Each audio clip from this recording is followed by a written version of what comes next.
សួស្តីពុកម៉ែបងប្អូនប្រិយមិត្តជាទីគោរពសូមស្វាគមន៍មកកាន់ Channel តម្រាឆ្នោតយួនរបស់ Admin ថ្ងៃនេះ Admin មានលេខតម្រុយល្អៗរបស់ឆ្នោតយួនសម្រាប់យកមកចែកជូនពុកម៉ែបងប្អូននៅថ្ងៃទី15 ខែ 12 ឆ្នាំ 2025 នេះដូចនេះ Admin មិនចង់ចាយពេលវេលារបស់ពុកម៉ែបងប្អូនយូរតោះយើងមកតាមដានលេខតម្រុយឆ្នោតរបស់យើងទាំងអស់គ្នាសម្រាប់លេខតម្រុយ2លេខមានលេខ81លេខ49និងចុងក្រោយលេខ33សម្រាប់លេខតម្រុយអូស2លេខមានលេខតម្រុយទី1អូស80និងលេខតម្រុយចុងក្រោយអូស40សម្រាប់លេខតម្រុយ3លេខមាន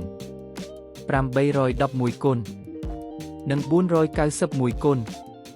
សម្រាប់លេខតម្រុយថ្ងៃនេះ Admin សូមជូនពរឲ្យពុកម៉ែបងប្អូននិងប្រិយមិត្តទាំងឡាយជួបតែសំណាងល្អទាំងអស់គ្នាហេងមានលាភមានជ័យ